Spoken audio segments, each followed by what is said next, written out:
Hello, hello. Welcome to another 10K Let's Play analysis. My name is Sage Seeds Cap, and my goal is to make everyone a financial sage by walking DigitalOcean. And before you say anything, no, this is not the company that was sending submersibles to the Titanic wreckage. But yes, I did think this was that company, and that's why I know about this company. But that's a me thing. That's not their fault at all. I'm going to try to speculate to a minimum, but look at how pretty this is. This is actually not allowed.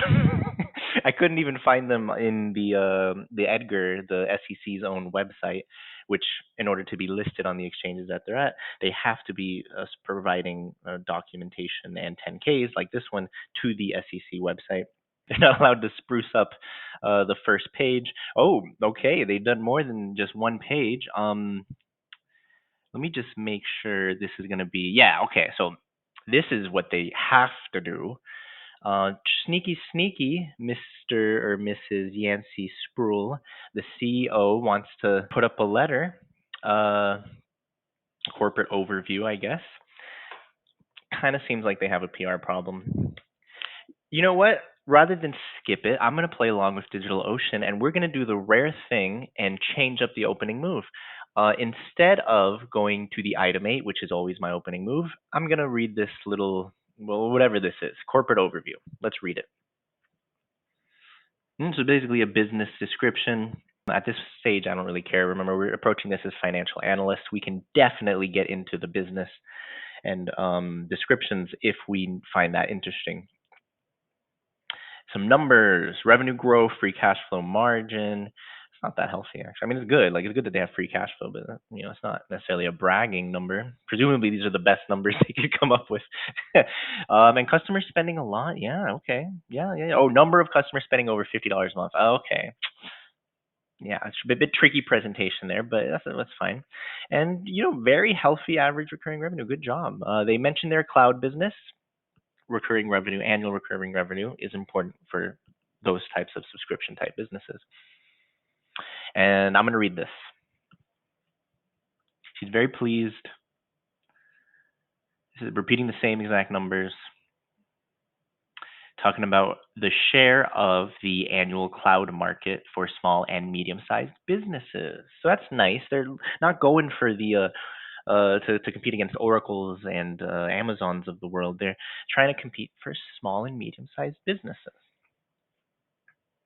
Ooh, a share buyback for. Ooh, she knows how to write a letter to investors. I'm assuming there's a girl. He, she, whatever. I might look it up just to get that out of the way.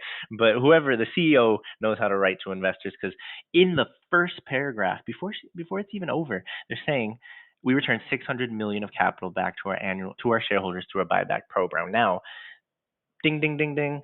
That is basically all of their recurring revenue. Okay, now how they think about it, fancy metric they call net dollar retention. They're talking about ARPU, which is average revenue per user, which is increasing quite healthily. Very, very nice. They're nurturing the customer base as the takeaway. Since going public, they're laying out details on the customer journey. Good for them. They call certain customers learners, and they're trying to turn learners into builders and scalers. Builders spend more money. Scalers are the big fish, the basically medium-sized businesses. Okay, rich educational content. They're really trying to make it so that people can be educated on how to use cloud technology while engaging with their service. They're calling that efficient. Sorry, it's up here. They're calling it efficient customer acquisition. Ooh, despite these growth initiatives, we did see customer usage decrease as we progress through the year. Our consumption-based model allows us to see changes in customer behavior very quickly. They took quick action to better align our cost footprint to the revised growth expectations. Love to see that. It's not bad whether the customers are engaging less. I mean, that's not great. I mean, ideally, you can easily understand why you want customers to spend more time with your platform. But as long as they're aware of it and addressing it, this is not bad. In fact, it could be an advantage in the cloud world to be able to respond quickly to usage. The goal is to focus on best serving the critical needs for our customers while also delivering compelling returns and creating durable value for shareholders. Now, don't love that goal. Who cares what I think? At the same time, after reading a lot of financial reports, this is the sort of goal that you can classify as not very interesting, which is not a good thing. Your goals really are the center of your business. Everyone who's part of this business, all the employees, will do their best to work around the ultimate goals. And if your ultimate goal is vague, your direction is going to be vague, and that's not how um, easy times happen, right? So we're going to look at the more details in a second. This wasn't the strongest way to end the letter. You not only took the time to write this, but you took the time to make sure that it's more difficult for me to ignore it. I played along, read it, and you're ending it with a very vague goal. I don't necessarily appreciate this. Having seen it, I feel like I could have skipped it. That's what that is. Let's continue now to the real meat of the annual reports, the things that we should hopefully not be distracted from seeing too much more. I'm feeling like I'm behind schedule. I just want to see this item 8. Show me the financial statements, please. Now, I'm really feeling like I just want to see the item 8 right now. I have too many opinions from that CEO letter now in my head. I just want to see the actual numbers. Here we go. Balance sheet. Significant decrease in cash. there's significant, and then there's this. This is beyond significant. This is not a 20th of what it was last year, but it's pretty darn close to a 20th. It is at least closer to a 20th than it has any right to be. Some of that was because they put a significant chunk of their cash from this into marketable securities. Seems like that's going around a lot in the year of these reports, 2022. A lot of people seem to think that buying marketable securities is a legitimate replacement for for running a business. I don't know. Maybe because interest rates went up, everyone's just trying to it looks attractive. Be aware that it's more difficult to look at these numbers after reading a bunch of words than it is the other way around. Okay, I've taken a moment to try to calm myself. I'm not even that uncalm, but just to try to center myself. Everything else is a pretty stable-ish. If I hadn't read in the letter that they feel like they're having headwinds, their balance sheet would make me think there's a little bit of headwinds, a little bit of shift away from doing things right now, a bit more of a defensive makeup in the balance sheet, as in there's more long-term assets than current assets. That's a bit defensive, but nothing would have stood out to me as particularly worrying. Going down to the accumulated deficit, it is increasing. It is, I'd call this not that substantial. It's more than their cash on hand for sure. But again, as we saw at the beginning, that's really because they've been buying marketable securities. And so if you include the marketable securities as cash on hand, which I do not think you should do in general, not a replacement for cash. But since they're treating it like a replacement for cash, we could say this deficit's roughly a fourth of the cash plus marketable securities that they have.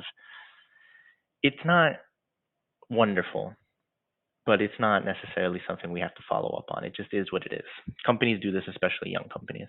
It takes them a while to pay back investors. So continuing now to the income statement, here I'm seeing something interesting, which is immediately that they're always slightly negative, right? You could consider this an accelerating negative.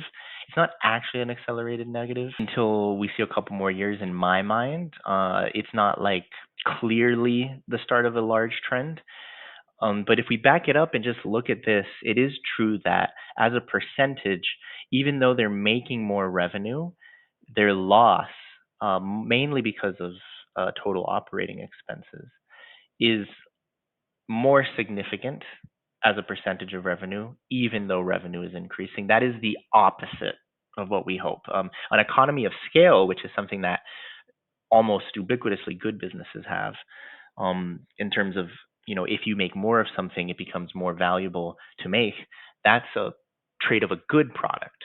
Here, as they're selling more of something, it's becoming less profitable to make so far. Again, young company, Not a dramatic clear shift, but that is literally what is happening so far, and so definitely a potential red flag.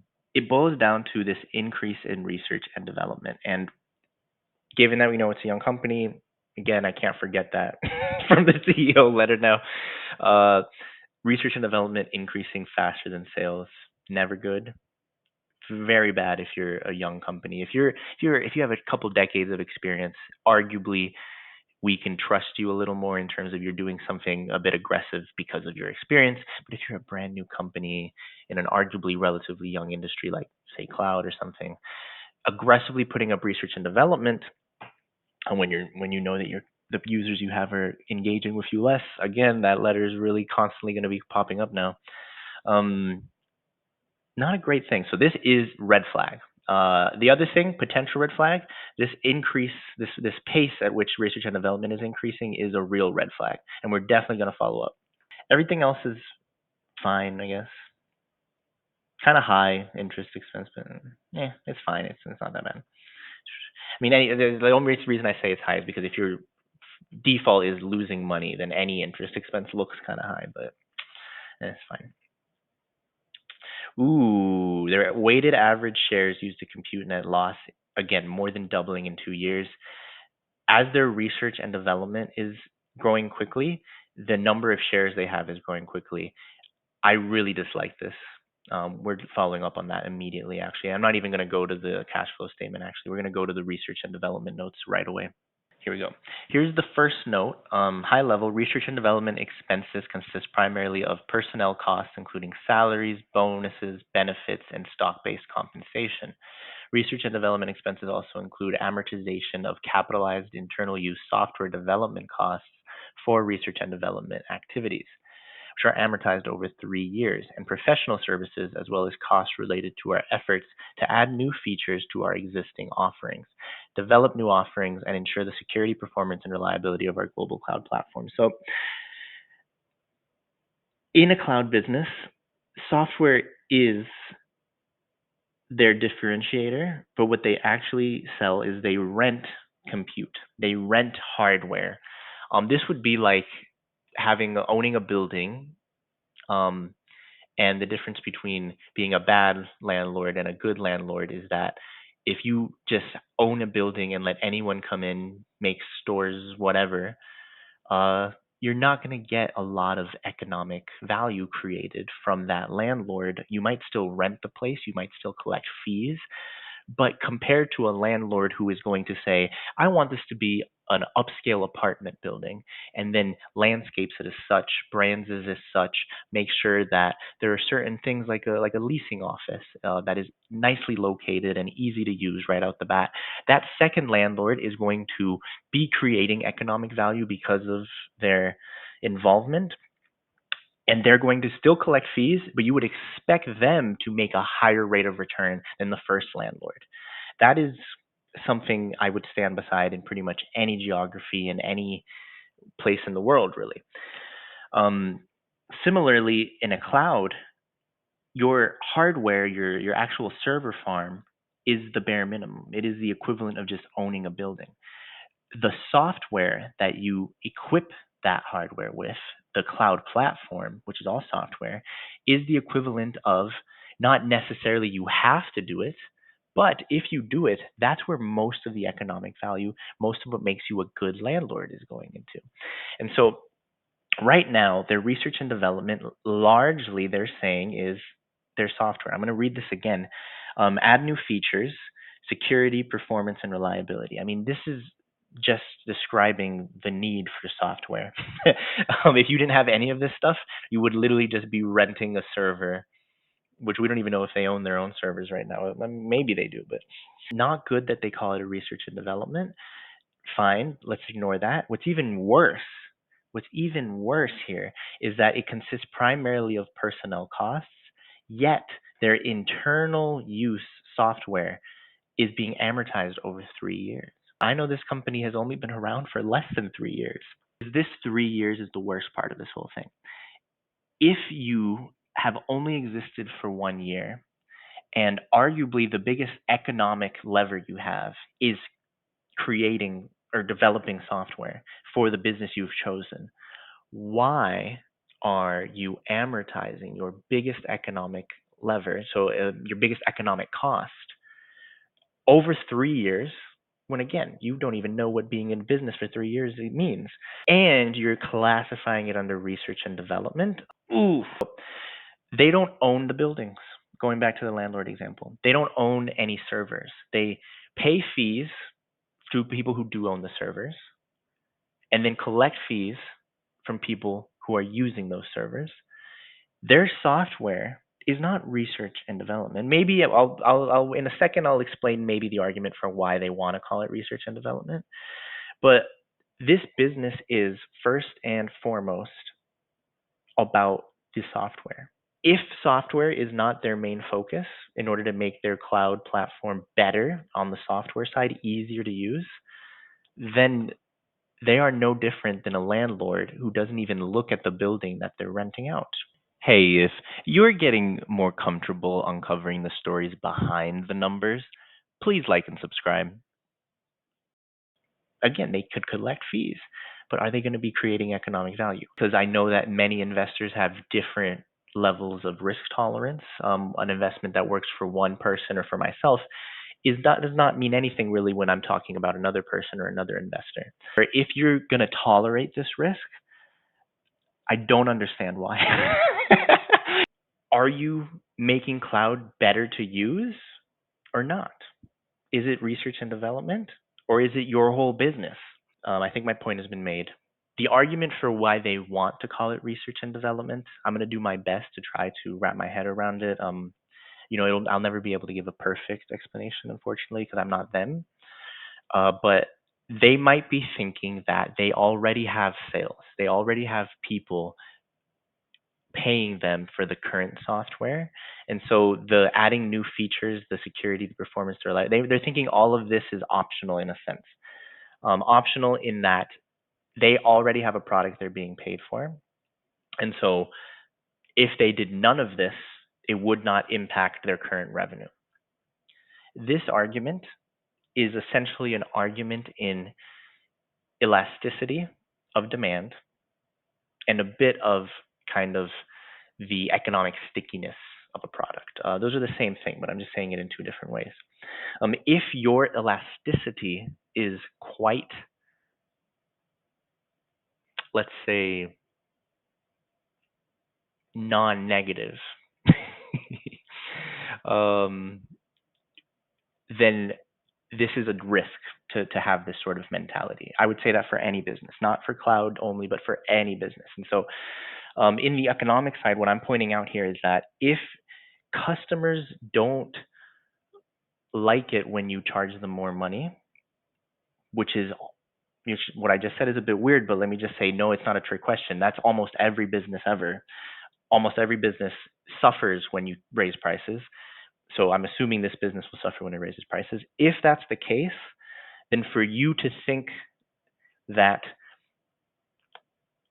your developing your main product is an option would be kind of like it would be kind of like McDonald's thinking that the chicken nuggets they made last year are going to help them sell chicken nuggets this year.